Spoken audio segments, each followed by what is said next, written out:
اللہ تعالیٰ نے انسان کو بنایا ہے اور انسان بھولتا بار بار ہے اور خطائیں بھی بار بار کرتا ہے۔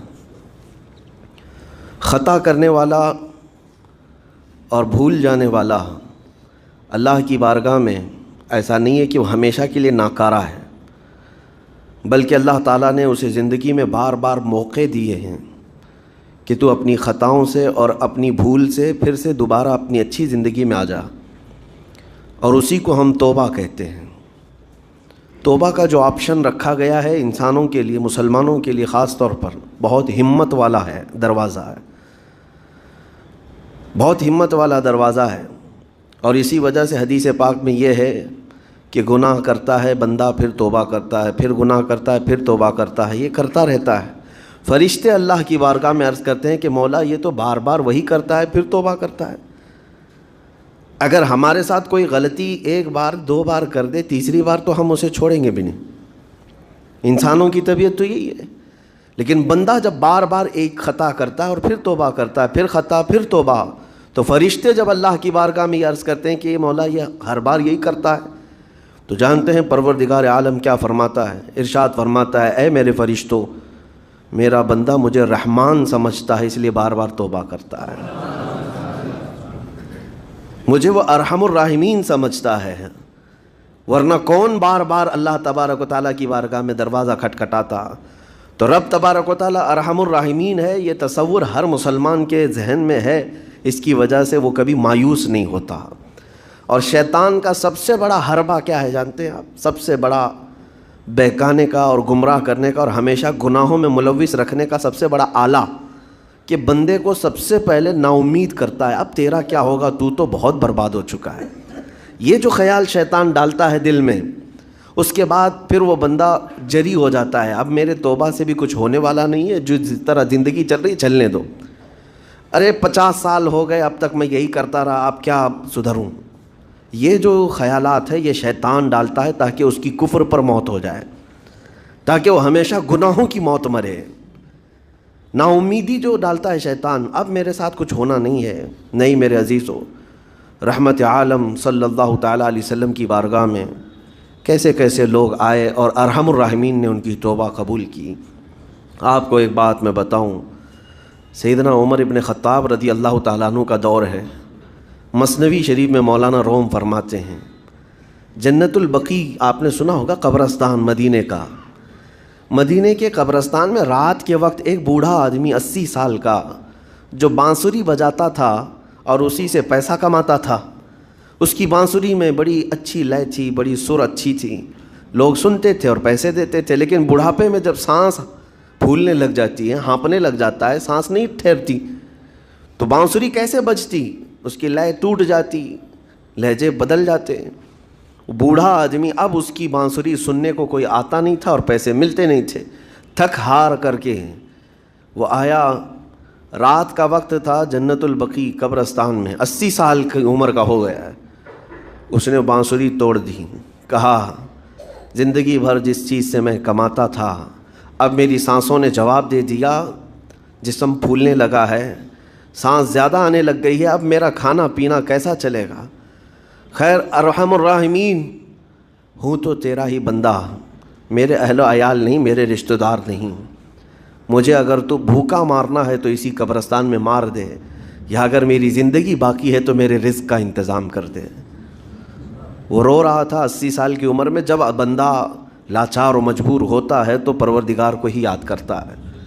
جانتے ہیں عمر ابن خطاب رضی اللہ تعالیٰ عنہ امیر المومنین مسجد نبوی میں تھے اور ان کی آنکھ لگی تھی، خواب میں رسول پاک صلی اللہ تعالیٰ علیہ وسلم تشریف لائے، کہا عمر اللہ کا حکم ہے جنت البقیع میں جاؤ، ایک بھوکا آدمی کھڑا ہے، اپنے گھر سے کھانا لے جاؤ اور اس کی ضرورت کا انتظام کرو۔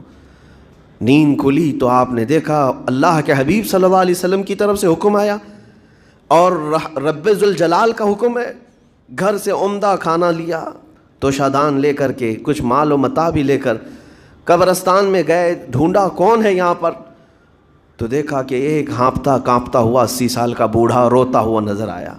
امیر المومنین اپنے ہاتھ میں توشادان لے کر اس کے قریب گئے، کہا تو بھوکا ہے؟ کہا ہاں بھوکا ہوں۔ بیٹھ چل میں تجھے کھلاتا ہوں۔ دسترخوان بچھا کر اسے اپنے ہاتھوں سے کھلایا اور اسے اپنی ضرورت کے مطابق جو ضروریات تھیں اس کی ضرورت کے مطابق وہ ساری چیزیں دی۔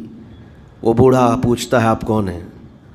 حضرت عمر فاروق نے کہا میں عمر ابن خطاب ہوں۔ وہ ڈر گیا۔ حضرت عمر سے کون نہیں ڈرتا تھا کہ کہیں یہ کھلا پلا کر کے مجھے کوڑے نہ ماریں کہ زندگی بھر بانسری بجانے والا آج پکڑا گیا ہے، ہاں آج مجھے یہ سزا نہ دے دے۔ وہ کانپنے لگا، کہا کہ آپ یہاں کیسے؟ حضرت امیر المومنین کہتے ہیں میں خود نہیں آیا، مجھے اللہ کے رسول نے بھیجا، اور رب تبارک و تعالیٰ کا حکم آیا تھا کہ تو بھوکا ہے اور تو نے رزق مانگا ہے اور مجھے تیرے رزق دے کر کے بھیجا گیا ہے۔ وہ چیخ مار کر کے گر پڑا زمین پر اور رونے لگا، اپنے ہاتھ پھیلا کر کہا سچ فرمایا مولا تو ارحم الراحمین ہے، 80 سال تجھ سے دور بھاگتا رہا، ایک بار کیا تجھے میں نے پکارا، تو نے وقت کی امیر المومنین کو کھانا دے کر بھیج دیا۔ اللہ رب العزت کی بارگاہ میں نا امیدی اور مایوسی جو شیطان لاتا ہے اس سے بندے بھٹک جاتے ہیں، بہک جاتے ہیں، انہیں توبہ کی توفیق بھی نہیں ملتی۔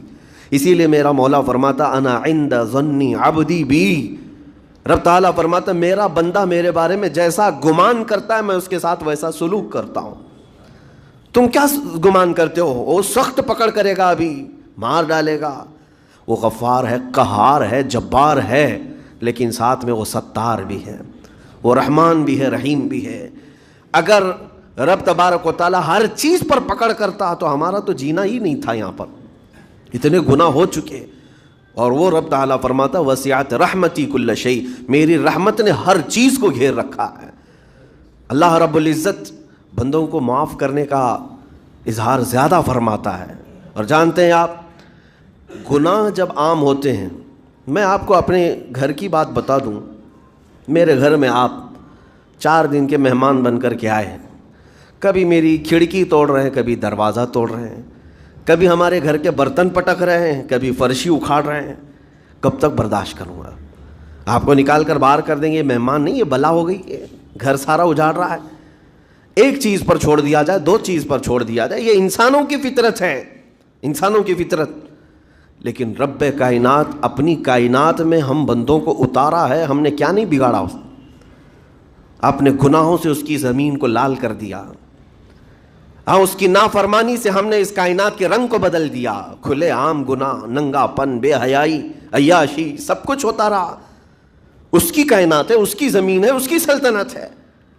اور ان گناہوں کی وجہ سے جانتے ہیں آپ سمندر اللہ کی بارگاہ میں عرض کرتا ہے کہ مولا تو مجھے اجازت دے دے، میں ایسی طغیانی لاؤں گا کہ یہ سب ہلاک ہو جائیں گے۔ ہوائیں اللہ سے اجازت مانگتی ہیں تو مجھے شدت دے دے، میں اتنا تیز اڑاؤں گی کہ ان کے پرخچے اڑ جائیں۔ لیکن جانتے ہو اللہ کی طرف سے جواب کیا آتا ہے؟ سمندر کو بھی رب تعالیٰ فرماتا ہے، ہواؤں کو بھی کہتا ہے رب تعالیٰ رک جاؤ، میں میرے بندوں کے انتظار میں ہوں، میرے بندوں کی توبہ کے انتظار میں ہوں کہ میرے بندے میرے پاس لوٹ آئیں گے۔ اسی لیے اللہ کے حبیب صلی اللہ تعالیٰ علیہ وسلم ارشاد فرماتے ہیں اللہ تعالیٰ کو سب سے زیادہ خوشی کس بات کی ہوتی ہے جانتے ہیں؟ رب تعالیٰ اپنے بندوں سے کب خوش ہوتا ہے؟ مثال دے کر کے میرے آقا نے فرمایا، مثال دے کر سمجھایا۔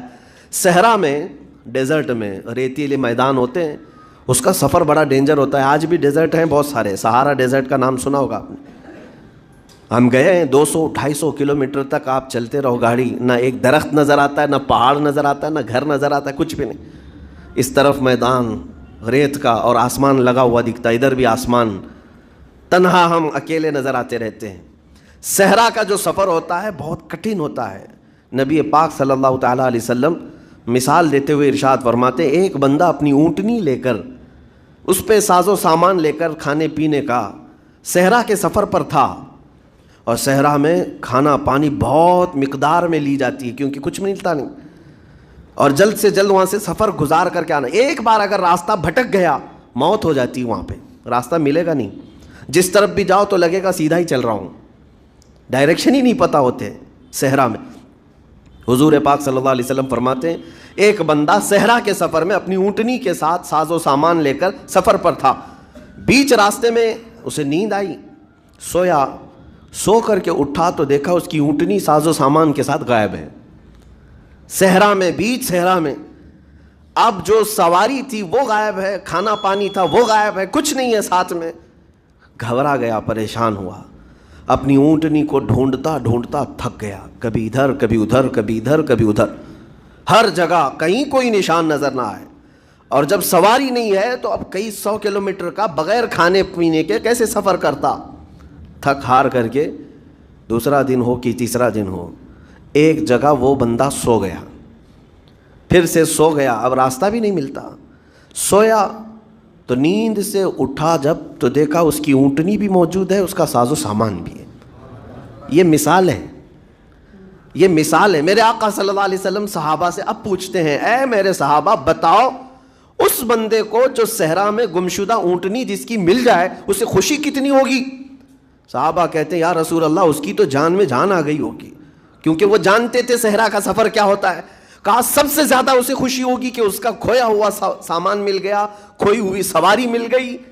میرے آقا صلی اللہ علیہ وسلم فرماتے ہیں گمشدہ اونٹنی کے ملنے پر جیسے اس مسافر کو خوشی ہوئی، اس سے کئی زیادہ بڑھ کر کے رب تعالیٰ کو اس وقت خوشی ہوتی ہے جب ایک گنہگار بندہ واپس توبہ کر کے اس کی بارگاہ میں آتا ہے۔ رب تعالیٰ کی بارگاہ میں جب بندہ پلٹ کر کے آتا ہے، رب تعالیٰ فرشتوں پر اس بندے کو دکھا کر رشک کرتا ہے، ارشاد فرماتا ہے میرا بندہ میرے پاس آ گیا، میرا بندہ میرے پاس آ گیا ہے۔ میں نے قرآن پاک کی وہی آیت تلاوت کی ہے جس میں اللہ تعالیٰ فرماتا ہے والذین اذا فعلوا فاحشۃ او ظلموا انفسهم ذکروا اللہ فاستغفروا لذنوبہم۔ یہ چوتھے پارے کی آیت ہے۔ اللہ تعالیٰ فرماتا ہے وہ لوگ جنہوں نے برائی کر لی یا اپنی جان پر ظلم کیا یعنی گناہ کیا، پھر اللہ کو یاد کر لیا اور توبہ کر لیا، اللہ فرماتا ہے وَمَن يَغْفِرُ الذُّنُوبَ إِلَّا اللَّهُ، تو بتاؤ لوگوں اللہ کے علاوہ کون ہے بخشنے والا؟ لیکن شرط رب تعالیٰ یہ فرماتا وَلَمْ يُصِرُّوا عَلَى مَا فَعَلُوا وَهُمْ يَعْلَمُونَ، لیکن ایک بات ہے کہ وہ جس چیز سے توبہ کر کے آ رہے ہیں اس پر پھر مزید اصرار کر کے جمے نہ رہیں، چھوڑ دیں ایک بار، جان بوجھ کر کے پھر اس چیز پر نہ لگے رہیں۔ یہ آیت کب نازل ہوئی تھی میں آپ کو بتاؤں، دو صحابہ تھے، دونوں گہرے دوست تھے، بہت ہی گہرے دوست، مدینے کے رہنے والے۔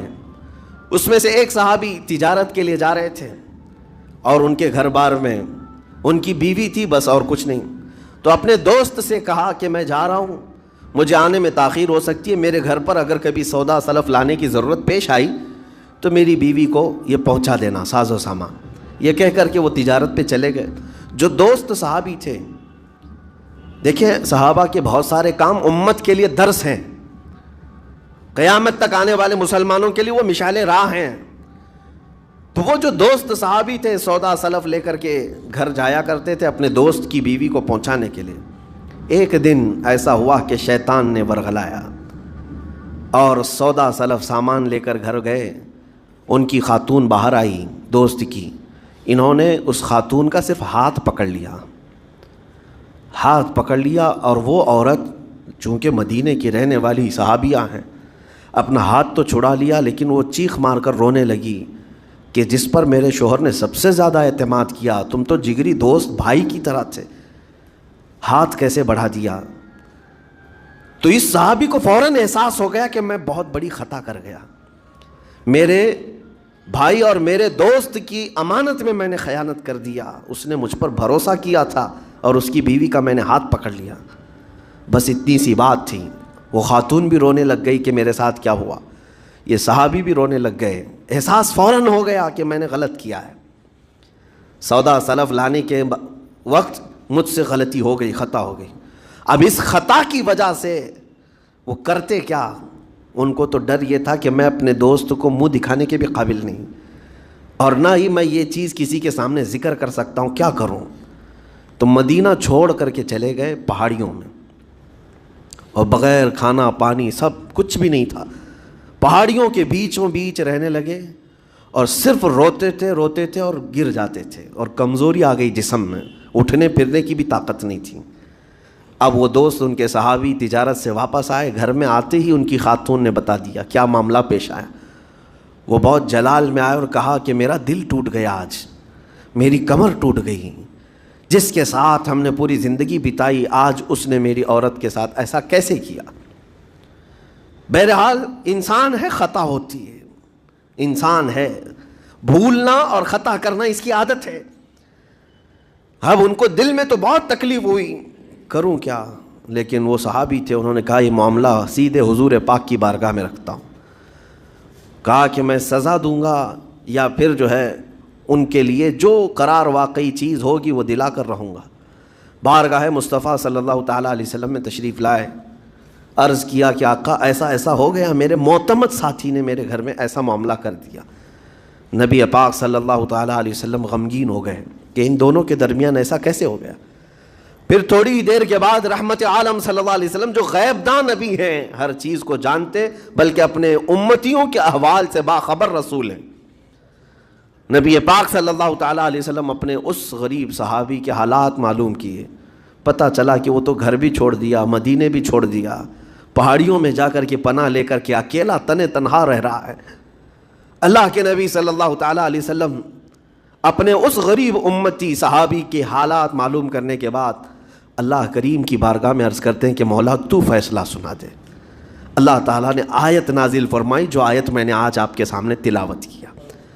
اللہ تعالیٰ فرماتا ہے والذین اذا فعلوا فاحشۃ او ظلموا انفسهم، جن لوگوں نے گناہ کر لیا یا اپنی جان پر ظلم کیا ہے، پھر ذکروا اللہ فاستغفروا لذنوبہم، اللہ کو پھر جلدی یاد کر لیا اور توبہ کر لیا.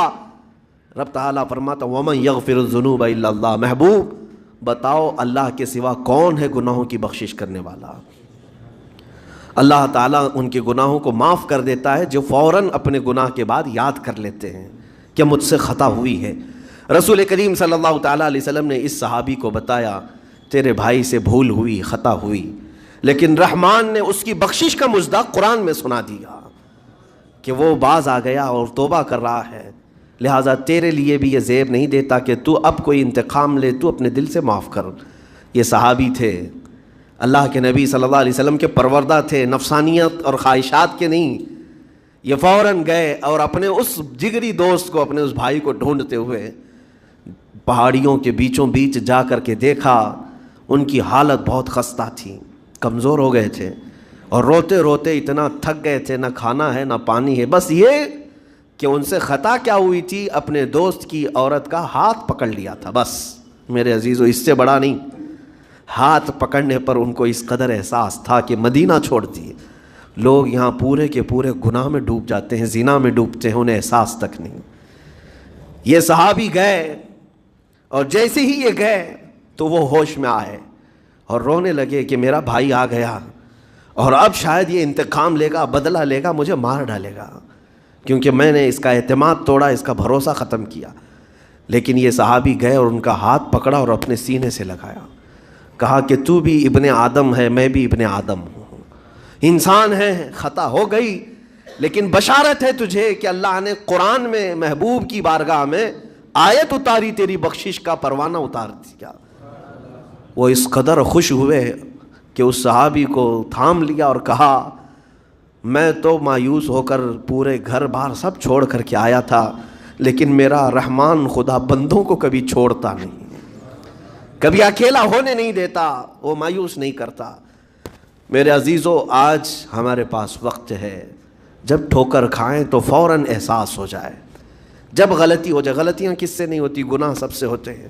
اور اسی لیے میرے آقا صلی اللہ علیہ وسلم ارشاد فرماتے ان بنی آدم خطاؤن وخیر الخطائین التوابون. آدم کی ساری اولاد خطا کرتی ہے، یعنی آدمی سب خطا کرتے ہیں، لیکن بہترین خطا کرنے والا وہ ہے جو خطا کرتے ہی توبہ کر لیتا ہے. توبہ کر لیتا ہے.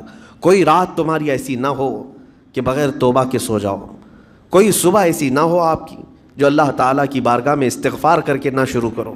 ہر دن توبہ کرو، ہر دن اللہ کریم کی بارگاہ میں استغفار کرو. اور قرآن کی ایک آیت میں آپ کو یہ بھی بتا دوں، 9ویں پارے سورہ انفال کی آیت ہے. اللہ تعالیٰ فرماتا ہے وَمَا كَانَ اللَّهُ لِيُعَذِّبَهُمْ وَأَنْتَ فِيهِمْ وَمَا كَانَ اللَّهُ مُعَذِّبَهُمْ وَهُمْ يَسْتَغْفِرُونَ. اللہ فرماتا ہے اس امت پر اللہ عذاب ویسا نازل نہیں کرے گا جیسے پہلی امتوں پر آتا تھا.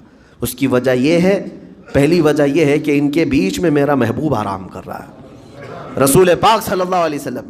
دوسری ایک وجہ رب تعالیٰ فرماتا ہے وَمَا كَانَ اللَّهُ مُعَذِّبَهُمْ وَهُمْ يَسْتَغْفِرُونَ. جب تک لوگ اللہ کی بارگاہ میں استغفار کرتے رہیں گے، استغفر اللہ ربی من کل ذنب واتوب الیہ، جب تک استغفار کرتے رہیں گے، اللہ فرماتا ہے اس قوم پر اللہ عذاب نہیں نازل کرتا۔